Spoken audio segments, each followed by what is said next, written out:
Guys, welcome back to उत्कर्ष श्रीवास्तव। आज हम cover करने वाले हैं क्लास 10 इकोनॉमिक्स के सारे चैप्टर्स को with the help of question, और वो भी एक बहुत ही छोटी सी वीडियो में। तो without wasting any time start करते हैं हमारी इस वीडियो को। एंड साथ ही साथ इस वीडियो में जो पीडीएफ है वो आपको मिल जाने वाली है टेलीग्राम चैनल पर, तो आप प्लीज़ टेलीग्राम चैनल को जाकर भी ज्वाइन करें। स्टार्ट करते हैं हमारे पहले क्वेश्चन के साथ, that is describe about any two features of development. तो डेवलपमेंट के दो फीचर्स क्या होते हैं? बहुत ही सिंपल सा कॉन्सेप्ट है। पहला फीचर होता है that different people have different development goals. अलग अलग लोगों के अलग अलग डेवलपमेंट गोल्स होते हैं। साथ ही साथ जो किसी एक के लिए डेवलपमेंट होता है, जो किसी एक के लिए विकास का लक्ष्य होता है, हो सकता है वो किसी और के लिए विनाश हो सकता है वो किसी और के लिए डिस्ट्रक्शन हो। यानी कि what may be development for one may not be development for other, it can even be destructive। पहला फीचर आई थिंक सो ये क्लियर होता है। जैसे सिंपल है, कहीं पर डैम बन रहा है तो डैम किसी इंडस्ट्रियलिस्ट के लिए बढ़िया है क्योंकि वहाँ से उसको इलेक्ट्रिसिटी एंड ऑल सब कुछ बढ़िया मिलेगा, लेकिन जिनका घर था जहाँ पर डैम बनने वाला है उनके लिए बड़ी ही दिक्कत होने वाली है। दूसरा फीचर क्या होता है? That for development people look at of mix of goals. यानी जब भी हम डेवलपमेंट के बारे में बात करते हैं तो हम किसी एक फीचर के बारे में बात नहीं करते, किसी एक गोल के बारे में बात नहीं करते, हम मिक्स ऑफ गोल्स के बारे में बात करते हैं। ओके, नाउ मूव ऑन करते हैं नेक्स्ट क्वेश्चन पे। How is the criteria used by human development report for comparing countries is different from World Bank criteria. जो criteria human development report use करती है कंट्रीज को कंपेयर करने के लिए, वो वर्ल्ड बैंक के क्राइटेरिया से कैसे अलग है? देखो, कंट्रीज को कंपेयर किया जाता है बहुत सारे फैक्टर्स पर, लेकिन उनमें सबसे इंपॉर्टेंट फैक्टर माना जाता है पर कैपिटा इनकम। ठीक है, ये चीज़ मैंने आपकी नॉलेज के लिए बताई है। ओके, अब सवाल के हिसाब से चले तो ह्यूमन डेवलपमेंट रिपोर्ट क्या होती है? बेसिकली वो रिपोर्ट होती है जिसको पब्लिश करती है यूएनडीपी। यूएनडीपी का फुल फॉर्म है यूनाइटेड नेशंस डेवलपमेंट प्रोग्राम, और ये क्या करती है? कंट्रीज को कंपेयर करती है तीन फैक्टर्स पे। Number 1 literacy rate, number 2 infant mortality rate, and number 3 obvious पर कैपिटा इनकम। और वर्ल्ड बैंक कैसे कंपेयर करता है? वर्ल्ड बैंक कंपेयर करता है सिर्फ एक फैक्टर पे, क्योंकि वो बैंक है तो उसको पैसे से ही मतलब है। तो वर्ल्ड बैंक कंपेयर करता है सिर्फ एक फैक्टर पे, that is the per capita income और the average income. I hope so ये चीज़ें क्लियर हो रही होंगी आपको। एमसीक्यू सीरीज़ की भी मैंने वीडियो बना रखी है क्लास 10 इकोनॉमिक्स के लिए, तो अगर आप उसको देख लोगे तो आपके सारे 1 मार्कर्स भी तैयार हो जाएंगे। ओके, मूव ऑन करते हैं नेक्स्ट टॉपिक पे, that is why the issue of sustainability is important to us. जो सस्टेनेबल डेवलपमेंट का इशू है, जो सतत पोषणीय विकास का इशू है, धारणीय विकास का इशू है, वो हमारे लिए ज़रूरी है। क्यों? देखो, सस्टेनेबल डेवलपमेंट या इसका इशू इसलिए ज़रूरी है क्योंकि इसके दो फायदे होते हैं। अगर सस्टेनेबल डेवलपमेंट होगा तो हम क्या कर पाएंगे? रिसोर्सेज को फ्यूचर जनरेशंस के लिए बचा कर रख पाएंगे, साथ ही साथ प्रेजेंट में भी अच्छे से यूज़ कर पाएंगे, और दूसरा चीज़, हम हमारे एनवायरनमेंट को भी सेफ एंड क्लीन रख पाएंगे। ये जो आंसर्स आपको यहाँ दिख रहे हैं, ये आंसर्स इसलिए दिख रहे हैं क्योंकि मैं चाहता हूँ आपको इस तरीके ये बताना कि आपको इस तरीके से पेपर में लिखना है अगर ऐसे ऐसे क्वेश्चंस आते हैं। इसीलिए मैं आपको ये पीडीएफ अवेलेबल भी करा दूंगा। आई होप सो आपको चीज़ें समझ आ रही होंगी। ये था हमारा लास्ट टॉपिक ऑफ डेवलपमेंट। तो ये आपका डेवलपमेंट चैप्टर खत्म होता है, बाकी डेवलपमेंट चैप्टर में कुछ भी नहीं है। और now let me tell you कैसे क्वेश्चन पूछे जा सकते हैं डेवलपमेंट चैप्टर से। एक तो पूछा जा सकता है कि अलग अलग लोगों के क्या क्या डेवलपमेंट गोल होंगे। हो सकता है आपसे एमसीक्यू में पूछ ले कि एक किसान के लिए डेवलपमेंट गोल क्या होगा, या एक इंडस्ट्रियलिस्ट के लिए डेवलपमेंट गोल क्या होगा। हो सकता है आपको एवरेज इनकम कैलकुलेट करने के लिए दे दे कि भाई 4 लोग हैं, इनकी एवरेज इनकम निकालो। तो एवरेज इनकम पता है क्या होती है? Average income it is total income upon total population, वो भी निकाल सकते हो। उसके बाद कंपेयर, कंट्रीज को कंपेयर करने के लिए बोल दे कि ये बताओ यूएनडीपी कौन से फैक्टर पे करता है, वर्ल्ड बैंक कौन से पे करता है। और आखिरी टाइप ऑफ क्वेश्चन बन सकता है जहाँ पे आपसे सीधा सीधा फुल फॉर्म पूछ ले, ह्यूमन डेवलपमेंट रिपोर्ट वाला, यूनाइटेड नेशन डेवलपमेंट प्रोग्राम वाला, BMI बॉडी मास इंडेक्स वाला। तो यही 4 टाइप ऑफ क्वेश्चन बन सकते हैं इस चैप्टर से। तो डेवलपमेंट यहाँ कंप्लीट होता है। मूव ऑन करते हैं नेक्स्ट चैप्टर पे और देखते हैं हमारा पहला सवाल। नाउ बेसिकली जैसे ये वीडियो कंप्लीट होगी, मैं आपको बिलीव दिलाता हूँ, यकीन दिलाता हूँ कि आपके 20 मार्क्स पक्के हो चुके होंगे, क्योंकि इस वीडियो में सारे कॉन्सेप्ट कवर हैं for your class 10 economics. Question is, Rohini works in a cotton mill and manufactures cotton to cloth. Rohini receives cotton from Ram who produces cotton and then gives cloth to Shyam who helps in transportation. Then answer the following question. Rohini, Ram and Shyam are engaged in what kind of activity? How is Shyam's activity is different from Rohini and Ram? Okay. सवाल कह रहा है कि जो रोहिणी है वो cotton mill में काम करती है और उसका काम है कॉटन से क्लॉथ को मैन्युफैक्चर करना। ठीक है, रोहिणी का ही मित्र है राम। राम क्या करता है? राम कॉटन को प्रोड्यूस करता है, और उन्हीं का मित्र है श्याम जो क्या करता है? ट्रांसपोर्टेशन में हेल्प करता है। तो सवाल में पूछा गया है रोहिणी, राम और श्याम कौन से टाइप ऑफ एक्टिविटी में है? तो इसका सिंपल आंसर है, रोहिणी क्या कर रही है? कॉटन से क्लॉथ बना रही है, यानी मैन्युफैक्चर कर रही है, यानी कि वो सेकेंडरी सेक्टर में जाती है। राम क्या कर रहा है? राम कॉटन बना रहा है, यानी एग्रीकल्चर से रिलेटेड चीज़ें कर रहा है, तो राम किस में? प्राइमरी सेक्टर में जाएगा। और श्याम क्या कर रहा है? श्याम ट्रांसपोर्टेशन कर रहा है, यानी सर्विस प्रोवाइड कर रहा है तो श्याम टर्सरी में जाएगा। आई होप सो आपको प्राइमरी सेकेंडरी टर्सरी पता होगे, नहीं पता है तो मैं बेसिकली एक बार बता देता हूँ। प्राइमरी सेक्टर में क्या होता है, प्राइमरी सेक्टर में जनरली वो एक्टिविटीज़ होती हैं जिनमें रॉ मटेरियल्स प्रोड्यूस होता है, कच्चा माल प्रोड्यूस होता है, इसीलिए इसमें ज़्यादातर जो एक्टिविटीज़ होती हैं वो एग्रीकल्चर से रिलेटेड होती हैं, जैसे कॉटन का बनाना या वीट को प्रोड्यूस करना, ये सब क्या है, कच्चा माल है, ठीक है। सेकेंडरी सेक्टर में क्या होता है, कच्चे माल को पक्के माल में कन्वर्ट करते हैं, यानी कि लेस वैल्यूएबल प्रोडक्ट को मोर वैल्यूएबल प्रोडक्ट में कन्वर्ट करते हैं, ठीक है। तो सेकेंडरी सेक्टर बेसिकली क्या होता है, in which a less valuable product is converted into more valuable product, okay. तो सेकेंडरी सेक्टर को इंडस्ट्रियल सेक्टर भी कहते हैं। क्यों कहते हैं, क्योंकि यहाँ पर ज़्यादातर एक्टिविटीज़ इंडस्ट्री से रिलेटेड होती हैं, जैसे इसका सबसे सिंपल एग्जाम्पल लकड़ी से फर्नीचर बनाना, ठीक है। थर्ड होता है टर्सरी सेक्टर। टर्सरी सेक्टर हमारा सर्विस सेक्टर होता है। क्यों, क्योंकि इसमें सर्विस प्रोवाइड होती है। ये तीनों सेक्टर की डेफिनेशन थी और आपको पहचानना आना चाहिए ये एक्टिविटी कौन से सेक्टर की है, ठीक है। दूसरा क्वेश्चन पूछा था जो श्याम की एक्टिविटी है वो बाकी दो एक्टिविटीज से कैसे अलग है, इसका आंसर भी बहुत सिंपल है। देखो श्याम क्या कौन सी एक्टिविटी कर रहा है, टर्सरी एक्टिविटी कर रहा है, और टर्सरी एक्टिविटी इसलिए अलग होती है बाकी दो एक्टिविटीज से क्योंकि इसमें कोई भी गुड्स प्रोड्यूस नहीं होते हैं, इसमें सिर्फ सर्विस प्रोवाइड की जाती है। तो Shyam sector of activity is different from other two sectors because it do not produces any goods like the other two sectors but only provides services. Next question similar है, why the tertiary sector is also known as service sector? Tertiary sector को service sector क्यों बोलते हैं, ये आप समझ गए होंगे। क्यों, क्योंकि टर्सरी सेक्टर में गुड्स प्रोड्यूस ना होकर सिर्फ सर्विस प्रोवाइड की जाती हैं, जैसे transportation, banking, communication and all, इसीलिए हम इसको सर्विस सेक्टर बोलते हैं। How does MNREGA scheme helps the needy workers in rural areas? MNREGA scheme जो ग्रामीण एरिया में रूरल वर्कर्स हैं, जो लोग जिनको काम की ज़रूरत है, उनको कैसे मदद करती है मनरेगा? तो बेसिकली मनरेगा क्या होती है, पहले मैं आपको वो बता देता हूँ। जैसे आप एक क्वेश्चन पढ़ते हो तो वेट मत करो मेरा आंसर बताने का, पहले अपने मन में आप आंसर बोलकर देख लो ओरली, उसके बाद फिर मेरा आंसर सुनो और फिर देखो कि आपका मेरा आंसर कितना मैच हो रहा है, ठीक है। तो मनरेगा सबसे पहले देखते हैं मनरेगा क्या होता है। मनरेगा एक स्कीम थी जिसको 2005 में लागू किया गया था। इसका फुल फॉर्म होता था Mahatma Gandhi National Rural Employment Guarantee Act. इसमें 100 डेज़ का एम्प्लॉयमेंट प्रोवाइड किया जाता था, जिसके लिए वर्कर्स को एक वेजेस दिए जाते थे।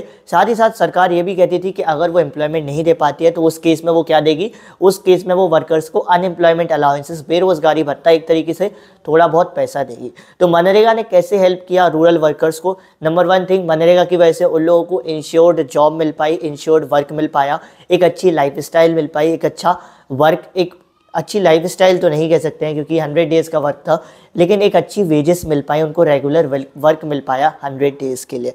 तो इसमें क्या होगा, this scheme gives the needy workers employment. Simple है, इस स्कीम की वजह से उनको एम्प्लॉयमेंट मिला, रोज़गार मिला।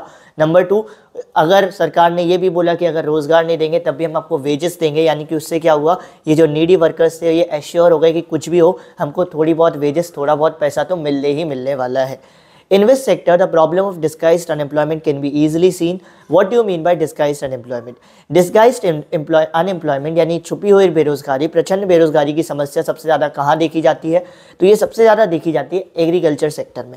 बेसिकली ये होती क्या है, सिंपली एक ऐसी सिचुएशन जहाँ पर ज़रूरत से ज़्यादा लोग काम पर लगे हुए हों, ऐसी सिचुएशन में जो एक्स्ट्रा वर्कर्स होते हैं हम उनको डिस्गाइज्ड अनएम्प्लॉयमेंट में कहते हैं। सपोज करो 4 लोग मिलकर 2 किलो चावल बना रहे थे, मैंने 4 में से 2 लोग हटा दिए और अभी 2 लोग मिलकर भी 2 किलो चावल ही बना रहे हैं। तो ऐसे में ये जो 2 लोग थे इनके हटाने से कोई ज़्यादा फर्क नहीं पड़ा किस पर, ओवरऑल रिजल्ट पर।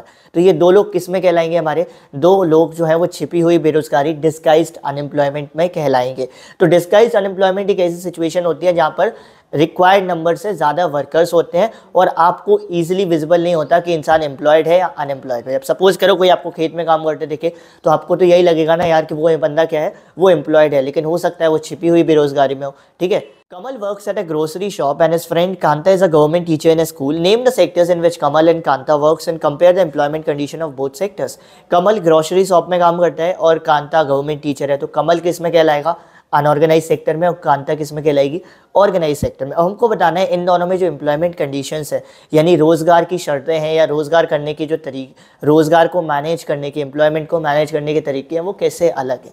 सबसे पहले ऑर्गेनाइज सेक्टर की बात करते हैं। जब जो गवर्नमेंट टीचर होगा तो क्या होगा, उसका एम्प्लॉयमेंट सिक्योर होगा, उसकी जितनी भी एक्टिविटीज़ हैं वो गवर्नमेंट कंट्रोल कर रही होगी, साथ ही साथ उसको हर चीज़ के लिए प्रोविज़न होगा, कितनी लीव है, कितना टाइम काम करना है, कितनी हॉलीडेज़ है, एवरीथिंग।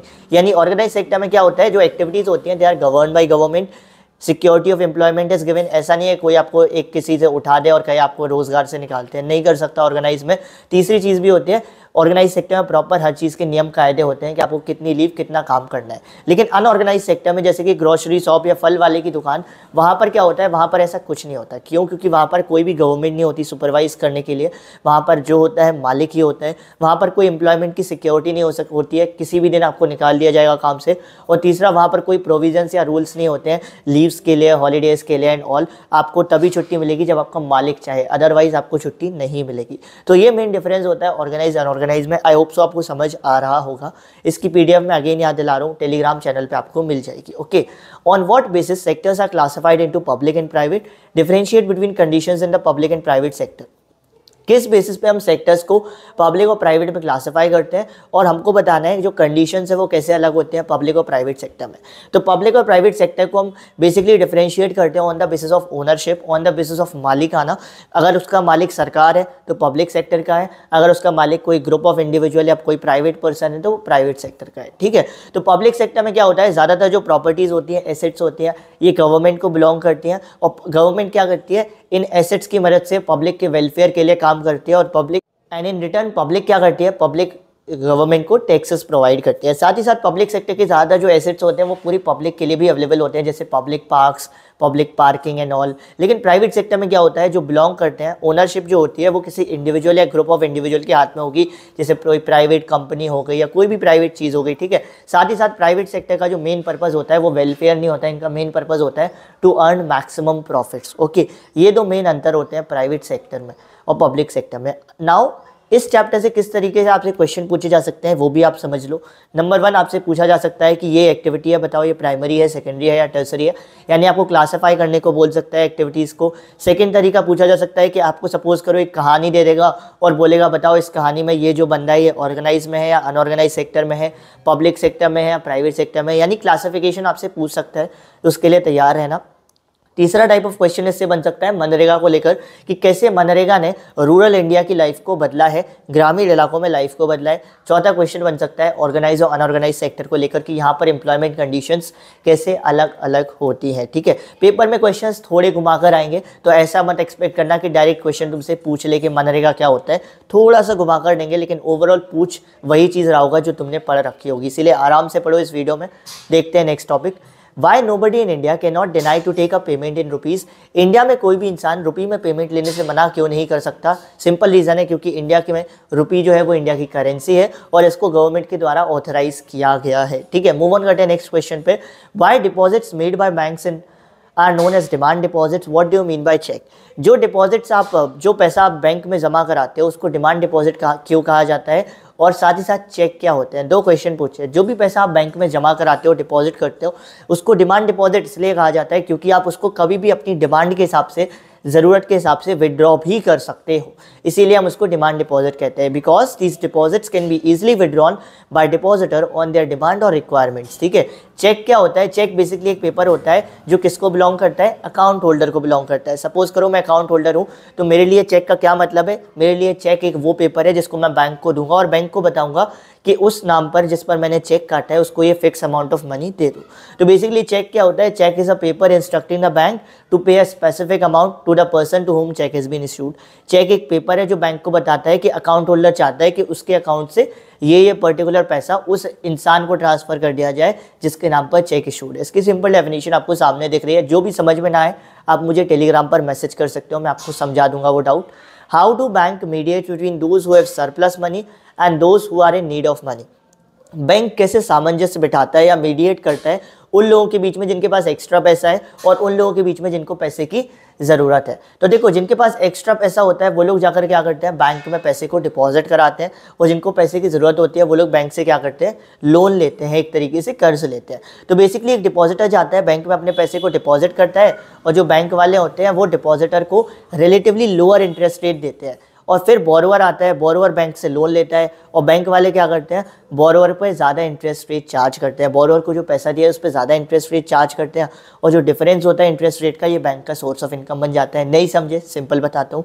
आप डिपॉजिटर हो, मैं बोरोवर हूँ। आप बैंक के पास गए, आपने 10 रुपये डिपॉजिट किया, बैंक ने बोला हम आपको 1 साल में 3 रुपये का ब्याज देंगे, 3 रुपये इंटरेस्ट रेट देंगे, यानी कि 1 साल के बाद आपका पैसा कितना हो जाएगा? 13 रुपये। मैं बैंक से लोन लेने गया, बैंक ने मुझे 10 रुपये का लोन दिया और मेरे को बोला कि 1 साल बाद मुझे 16 रुपये वापस करने हैं। तो ऐसे में क्या होगा, मैं 1 साल बाद 16 रुपये बैंक को वापस करूँगा, बैंक तुमको 13 रुपये दे देगा और जो बचे 3 रुपये हैं वो किसकी जेब में जाएंगे, बैंक की जेब में जाएंगे। इस तरीके से ये जो डिफरेंस इन इंटरेस्ट रेट है ये बैंक का सोर्स ऑफ इनकम बन जाता है। होप सो आपको ये चीज़ क्लियर हुई होगी। नेक्स्ट क्वेश्चन है, how does the condition in which credit can be given differs in formal and informal source of credit. Formal और इनफॉर्मल सोर्स ऑफ क्रेडिट में कंडीशन कैसे अलग अलग होती है।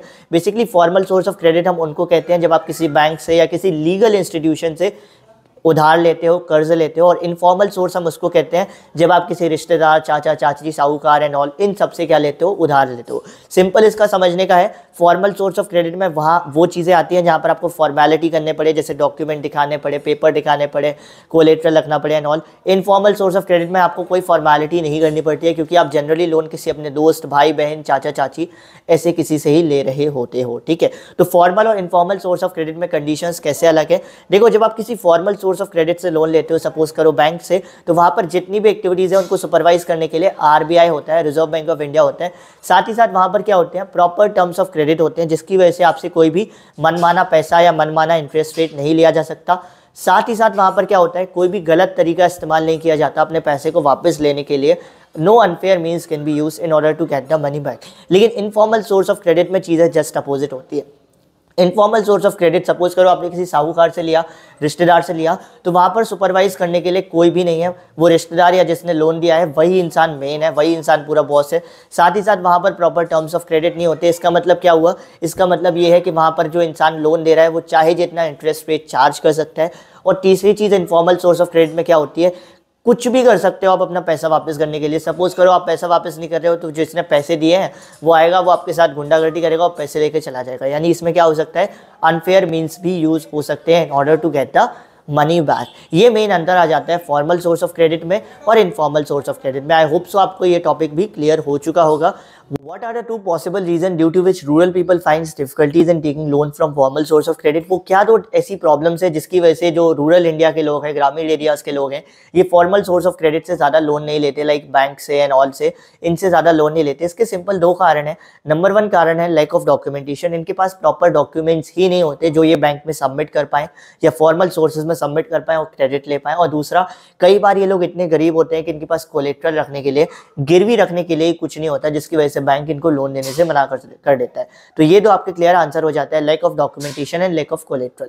Next question, collateral is an asset who belongs to whom, lender और borrower. Why do lenders ask for collateral while lending.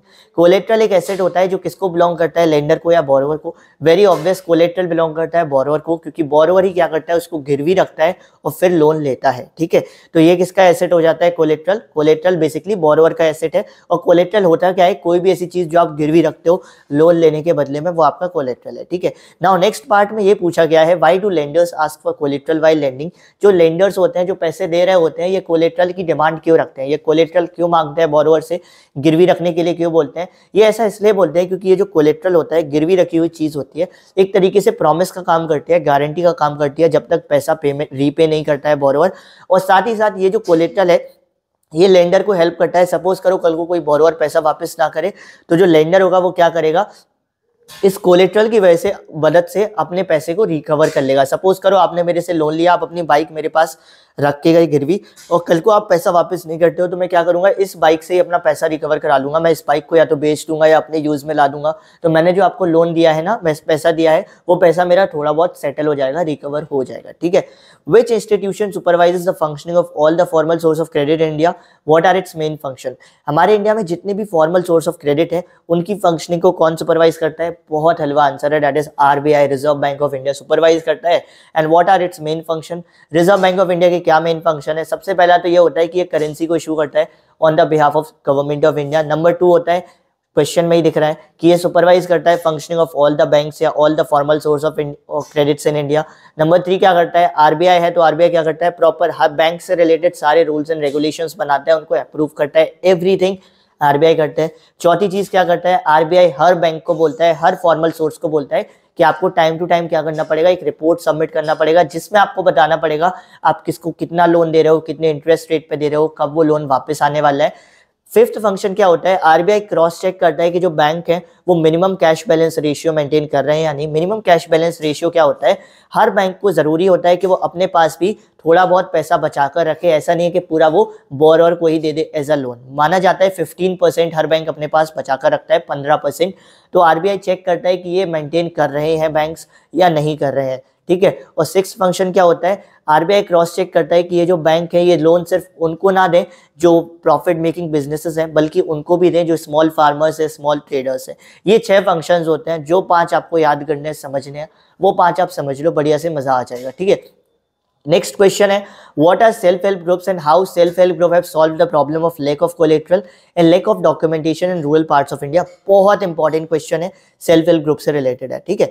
Self help group क्या होते हैं, देखो स्वयं सहायता समूह, जो खुद की सहायता करने वाले ग्रुप होते हैं उनको सेल्फ हेल्प ग्रुप कहते हैं। बेसिकली ये हमारे स्कूल में जैसे प्रोजेक्ट वर्क के लिए हमको ग्रुप में बांट दिया जाता था, हम लोग पैसे जोड़ते थे और प्रोजेक्ट बनाते थे, ऐसे ये लोग भी होते हैं। रूरल इंडिया में, रूरल पार्ट्स में क्या होता है, 15-20 लोगों के ग्रुप होते हैं जो लोग रेगुलरली मिलते हैं और रेगुलरली पैसे की सेविंग्स करते हैं। और ये कितनी सेव करते हैं ये डिपेंड करता है उनकी कैपेबिलिटी पर। कोई हर रोज के 10 रुपए भी सेव करता है, कोई 15, कोई 20, कोई 100 रुपए भी सेव करता है, ये डिपेंड करता है उनकी कैपेबिलिटी पर। साथ ही साथ क्या होता है, इस सेल्फ हेल्प ग्रुप से हो क्या जाता है, सेल्फ हेल्प ग्रुप से इंडिविजुअल फाइनेंशियल प्रेशर कम हो जाता है। इंडिविजुअल फाइनेंशियल प्रेशर का मतलब ये है, सपोज करो पहले कोई चीज, कोई ट्रैक्टर आपको अकेले लेना था तो आप पे बहुत ज्यादा प्रेशर आ रहा था कि यार इतनी बड़ी चीज कैसे ले। अब आप क्या हो, अब आप एक सेल्फ हेल्प ग्रुप का हिस्सा हो तो आप लोग क्या करोगे, मिलकर एक ट्रैक्टर ले लोगे, तो आप सब पे क्या होगा, फाइनेंशियल प्रेशर कम कम आएगा, सबके कम कम पैसे ही लगेंगे।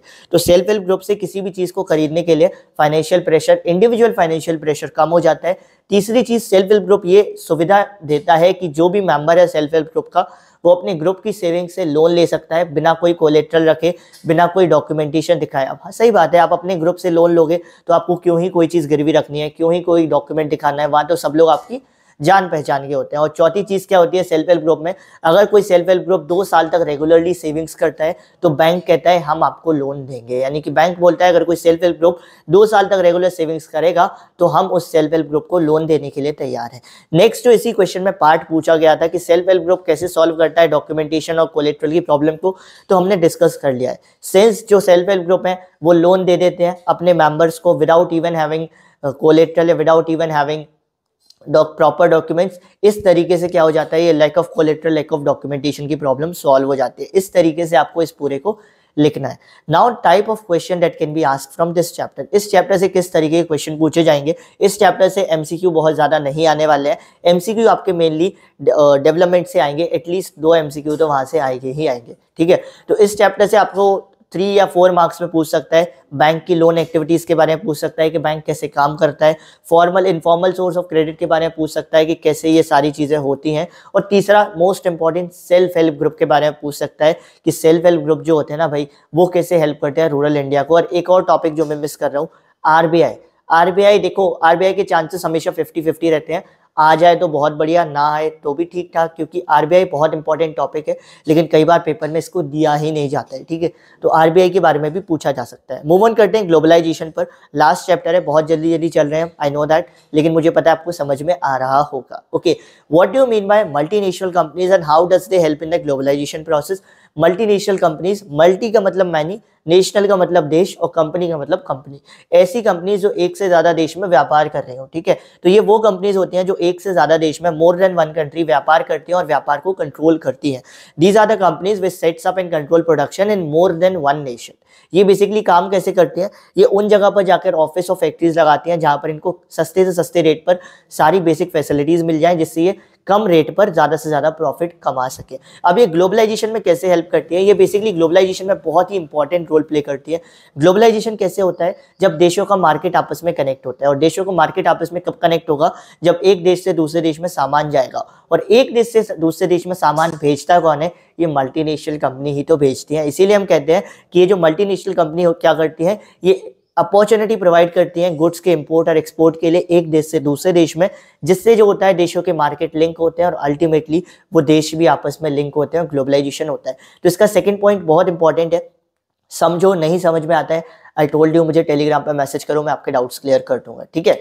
What are the various ways in which MNC sets up और control production in other countries, वो कौन से अलग अलग तरीके हैं जिनसे एमएनसी अलग अलग देशों में अपने प्रोडक्शन को, अपने बिजनेस को कंट्रोल करती है। इसमें आपको कुछ नहीं करना है, बस बताना है कि एमएनसी लोकल कंपनी के साथ कैसे काम करती है। सबसे पहला तो आ जाता है, जब भी एमएनसी किसी देश में जाती है, अपने ऑफिस फैक्ट्री लगाती है उन एरियाज में जहां पर उसको सारी फैसिलिटीज चीप रेट पे मिल जाए, जिससे उसका कॉस्ट ऑफ प्रोडक्शन वो लो रहे, प्रॉफिट्स हाई रहे। ये सबसे पहला पॉइंट आता है। अब आएगा कैसे काम करती है एमएनसी, कैसे काम करती है। एक तरीका होता है कि एमएनसी कभी कभी क्या करती है, जो सबसे कॉमन तरीका होता है, वो डायरेक्टली जाकर लोकल कंपनीज को खरीद लेती हैं और उसके बाद फिर अपने बिजनेस को एक्सपेंड करती हैं। जैसे इंडिया में हुआ था, जो कारगिल फूड्स अमेरिका की कंपनी थी, वो भारत में आई और उसने परख फूड्स को खरीद लिया और फिर अपने बिजनेस को भारत में एक्सपेंड किया। तो एक तरीका क्या होता है, to directly buy up the local companies. एक और भी तरीका होता है जिससे एमएनसी क्या करती है, प्रोडक्शन को सेटअप करते हैं या कंट्रोल करते हैं, वो कभी कभी कोलैबोरेट करती हैं लोकल कंपनीज के साथ। लोकल कंपनीज के साथ पार्टनरशिप में आती हैं और उन लोकल कंपनीज को फंड्स प्रोवाइड करती है, नई नई टेक्नोलॉजी प्रोवाइड करती है, सो दैट वो लोकल कंपनीज उनके लिए सामान को बना सके और ये एमएनसी उस सामान को फिर अपने नाम पर बेच सके और अपने बिजनेस को एक्सपेंड कर सके। इसको इस तरीके से लिखेंगे। देखो, समझाने में, हिंदी में समझाने का एक अलग तरीका होता है, उसमें मैं बहुत ज़्यादा समझाता हूँ सो दैट आपको बिल्कुल चीज़ें क्लियर हो जाए, लेकिन इतना ज़्यादा आपको लिखना नहीं है क्योंकि हर आंसर में वर्ड लिमिट होती है। लिखना कैसे है ये आपको स्क्रीन पर दिख रहा होगा, ठीक है। What are the 2 basic functions of foreign trade. Foreign trade के 2 बेसिक फंक्शन क्या होते हैं, सिंपल है। फॉरेन ट्रेड का मतलब क्या होता है, या इंटरनेशनल ट्रेड का मतलब क्या होता है, एक से ज्यादा देशों के बीच में व्यापार को हम फॉरेन ट्रेड कहते हैं, इंटरनेशनल ट्रेड कहते हैं। इसके 2 बेसिक फंक्शन क्या होते हैं, 2 बेसिक फंक्शन। पहला फंक्शन होता है प्रोड्यूसर्स को फायदा पहुंचाना। इससे क्या होता है, प्रोड्यूसर्स को मौका मिल पाता है to reach beyond their domestic market, अपने देश के मार्केट से निकलने का और वर्ल्ड मार्केट में जाकर कॉम्पीट करने का। और दूसरा बेसिक फंक्शन क्या होता है, फॉरेन ट्रेड की वजह से कंज्यूमर्स को फायदा मिलता है। क्यों? क्योंकि उनके सामने अब वेराइटी ऑफ गुड्स हो जाती है चूज करने के लिए। आप ही सोचो, आज से 30-40 साल पहले हमारे पास सिर्फ नोकिया, ब्लैकबेरी था। आज के टाइम पर जब आप फोन लेने जाते हो तो you have more than 20-25 brands. क्यों? कि because of this foreign trade, because of this globalization process. Okay, तो फॉरेन ट्रेड भी आई थिंक सो क्लियर होता है। मूव ऑन करते हैं नेक्स्ट टॉपिक पर, that is after the time of independence Indian government had put barriers on trade in order to protect the producers of India. But after the 1991, Indian government removed trade barriers to a very large extent, allowing India producers to compete in the world market. India जब आज़ाद हुआ था तो उसके बाद से India की जो सरकार थी उसने हमारे भारत में जो व्यापार हो रहा था उस पर ट्रेड बैरियर लगा दिए थे। ट्रेड बैरियर का सिंपल मतलब है इंपोर्ट एक्सपोर्ट पर टैक्स लगाना, जिससे क्या हो जाता है, हमारे देश का सामान किसी और देश में नहीं जाएगा, ना ही किसी और देश का सामान हमारे देश में आएगा। यानी कि हमने अपने आप को बिल्कुल सिक्योर कर लिया था। लेकिन 1991 के बाद जब हमारी देश की सरकार ने देखा कि हमारे देश के प्रोड्यूसर्स तैयार हैं वर्ल्ड मार्केट में कॉम्पीट करने के लिए, तो उसने ट्रेड बैरियर्स को हटा दिया और हमारे देश के प्रोड्यूसर्स को मौका दिया वर्ल्ड मार्केट में जाने का। पहला सवाल है, what is this process of removing trade barriers is known as. Trade barriers को हटाने की प्रोसेस को क्या कहते हैं? ट्रेड बैरियर्स को हटाने की प्रोसेस को बहुत ही सिंपल है यार, लिबरलाइजेशन कहते हैं। लिबरलाइजेशन, उदारीकरण बोलते हैं। लिबरलाइजेशन का मतलब होता है आज़ाद करना। तो बेसिकली जब आप ट्रेड बैरियर हटा देते हो तो आप क्या कर देते हो, व्यापार को हर बैरियर से आज़ाद कर देते हो। इसीलिए इस प्रोसेस को हम लिबरलाइजेशन कहते हैं। Which organisation aims to liberalise the international trade. वो कौन सी ऑर्गेनाइजेशन है, कौन सी इंटरनेशनल ऑर्गेनाइजेशन है जिसका काम है इंटरनेशनल ट्रेड को, यानी जो इंपोर्ट एक्सपोर्ट पर टैक्स लगते हैं, इन सब चीज़ों को लिबरलाइज करना, ट्रेड को बिल्कुल फ्री बनाना। तो वो ऑर्गेनाइजेशन है हमारी WTO, world trade organization. World trade organization का काम होता है, वो उसका मेन काम यही है कि वो चाहती है कि पूरे वर्ल्ड में जो इंटरनेशनल ट्रेड हो रही है उसको प्रॉपर फ्री कर दिया जाए, कोई भी इंपोर्ट एक्सपोर्ट पर टैक्स ना रहे। इसीलिए वो क्या करती है, इसी से रिलेटेड रूल्स और रेगुलेशंस भी बनाती है और चेक करती है कि इसको प्रॉपर्ली इंप्लीमेंट करती है और चेक करती है रूल्स और रेगुलेशंस को सही से फॉलो किया जा रहा है या नहीं।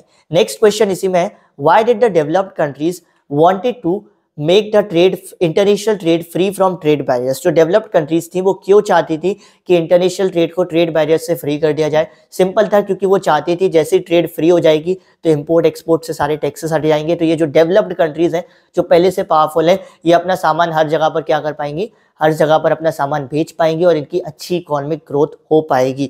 यानी कि ये इसलिए चाहती थी कि ट्रेड बैरियर्स हटा दिए जाए इंटरनेशनल ट्रेड से, जिससे इनकी अच्छी रैपिड इकोनॉमिक ग्रोथ हो और इनका बिजनेस और भी ज़्यादा एक्सपेंड हो, ऑलमोस्ट हर देश में जाकर ये अपने बिजनेस को सेटअप कर पाए और प्रॉफिट्स कमा पाए। आई होप सो ये चीज़ भी आपको क्लियर हुई होगी। मूव ऑन करते हैं हमारे नेक्स्ट क्वेश्चन पे। The impact of globalization has not been uniform, explain the statement. Basically ये बोल रहा है कि जो ग्लोबलाइजेशन के प्रभाव है इंडिया में, इम्पैक्ट है, वो यूनिफॉर्म नहीं है। बिल्कुल सही बात है। यूनिफॉर्म का मतलब हर जगह पे इक्वल नहीं है, कहीं पर अच्छे हैं, कहीं पर खराब है। बिल्कुल सही बात है। ग्लोबलाइजेशन के जो इम्पैक्ट है वो कई जगह पर अच्छे है, लेकिन कई जगह पर खराब भी है। तो इस क्वेश्चन में हमको सिर्फ खराब वाले इम्पैक्ट बताना है। और दो खराब इम्पैक्ट क्या है, जब से ग्लोबलाइजेशन इंडिया में आया है उससे क्या हुआ है, इंडिया में जो वर्कर्स की लाइफ है वो बड़ी स्ट्रगल भरी हो गई है। क्यों? क्योंकि वर्कर्स का अब एक्सप्लॉयटेशन होने लगा है। उनको कम कम सैलरी पर बहुत ज़्यादा काम तक कराया जाता है। उनके लिए प्रॉपर लॉज भी नहीं बनाई गई हैं जिसमें ये बताया गया हो कि वो कितने, उनके वर्किंग आवर्स क्या होगा, उनको कितना हॉलीडे होगा, कुछ भी नहीं है, जिसकी वजह से वर्कर्स की लाइफ फुल ऑफ एक्सप्लॉयटेशन हो गई है। दूसरा नेगेटिव इम्पैक्ट क्या रहा है कि जो जब से ग्लोबलाइजेशन आया है तो उसकी वजह से कई सारी ऐसी लोकल कंपनीज थी जो ग्लोबलाइजेशन में कॉम्पीट नहीं कर पाई, वर्ल्ड मार्केट में कॉम्पीट नहीं कर पाई, और वो बेचारी शट डाउन हो गई, पूरी खत्म हो गई। इसीलिए हम कहते हैं जो ग्लोबलाइजेशन है उसमें सिर्फ अच्छी बातें नहीं है, खराब भी चीज़ें हैं, उसके जो इम्पैक्ट हैं वो यूनिफॉर्म नहीं है। आई थिंक सो ये क्लियर हुआ होगा। Describe the impact of globalization in India. India में ग्लोबलाइजेशन के क्या इम्पैक्ट्स हैं? अब बेसिकली यहाँ पे मैं आपको 5 इम्पैक्ट होते हैं, पांचों बताने वाला हूँ।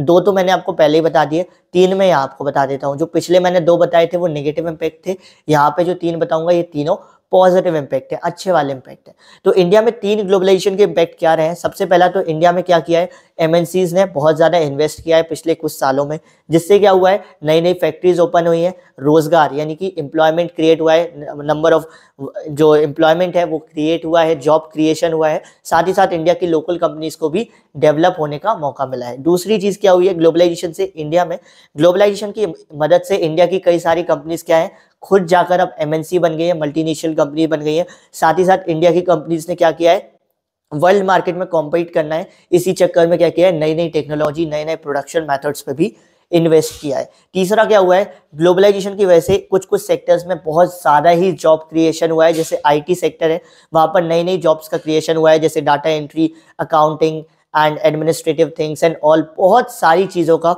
जॉब क्रिएशन हुआ है सिर्फ ग्लोबलाइजेशन की वजह से। जैसे मतलब आईटी सेक्टर तो बढ़ा पड़ा है ग्लोबलाइजेशन की वजह से। जैसे अपना कॉल सेंटर जॉब सबसे कॉमन है आईटी सेक्टर में। कॉल सेंटर जॉब्स किसकी वजह से आ पाई, ग्लोबलाइजेशन की वजह से। सपोज करो ग्लोबलाइजेशन की वजह से कोई कंपनी है अमेरिका की, लेकिन उसका कॉल सेंटर चल रहा है भारत में, है ना, तो ग्लोबलाइजेशन की वजह से आईटी सेक्टर को भी बहुत ज़्यादा बूस्ट मिला है। ये आपके 3 इम्पैक्ट है, 2 नेगेटिव इम्पैक्ट मैंने आपको बता दिया, ठीक है। मूव ऑन करते हैं नेक्स्ट क्वेश्चन पे। What do you mean by fair globalization and how the government can play a major role in creating fair globalisation.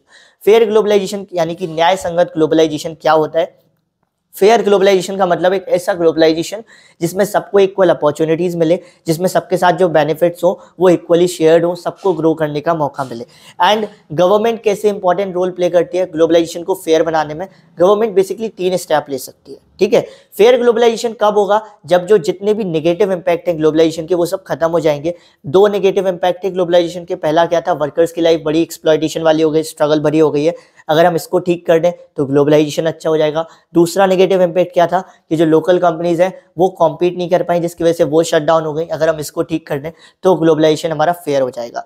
तो फेयर ग्लोबलाइजेशन के लिए सरकार क्या कर सकती है? सरकार बेसिकली 3 स्टेप ले सकती है। पहला, वो प्रॉपर लेबर लॉज को इंप्लीमेंट कर सकती है और चेक कर सकती है कि इन लेबर लॉज को प्रॉपरली फॉलो किया जा रहा है या नहीं। यानी कि सपोज करो वो प्रॉपर लॉज बना दे कि इतने से इतने टाइम पर ही एक लेबर मैक्स टू मैक्स काम करेगी, तो इससे क्या होगा, इनकी लाइफ जो है जो कम स्ट्रगल भरी हो जाएगी। सेकंड, गवर्नमेंट क्या कर सकती है, जितनी भी लोकल कंपनीज है इनको सपोर्ट प्रोवाइड कर सकती है। कब तक? जब तक वो स्ट्रॉन्ग एनफ नहीं हो जाते, कॉम्पीट करने लायक नहीं हो जाते। और तीसरी चीज़ गवर्नमेंट क्या कर सकती है ग्लोबलाइजेशन के लिए? गवर्नमेंट क्या कर सकती है ग्लोबलाइजेशन के लिए? वेरी सिंपल, गवर्नमेंट अगर ज़रूरत पड़े तो ट्रेड बैरियर्स का भी इस्तेमाल कर सकती है, जैसा आज़ादी के बाद हमारे देश में हुआ था, हमारे देश के प्रोड्यूसर्स और कंज्यूमर्स को बचाने के लिए। तो यहाँ तो आपकी कंप्लीट इकोनॉमिक्स के सारे क्वेश्चंस खत्म होते हैं। इस वीडियो के बाद आई एम अश्योरिंग यू आपके 20 मार्क्स कंप्लीट है। इसकी PDF आपको मिल जाएगी टेलीग्राम चैनल पे। मिलते हैं हमारी नेक्स्ट वीडियो में एक नए टॉपिक के साथ, एक नए सब्जेक्ट के साथ। तब तक के लिए ऑल द वेरी बेस्ट, खूब तैयारी करो। Thank you.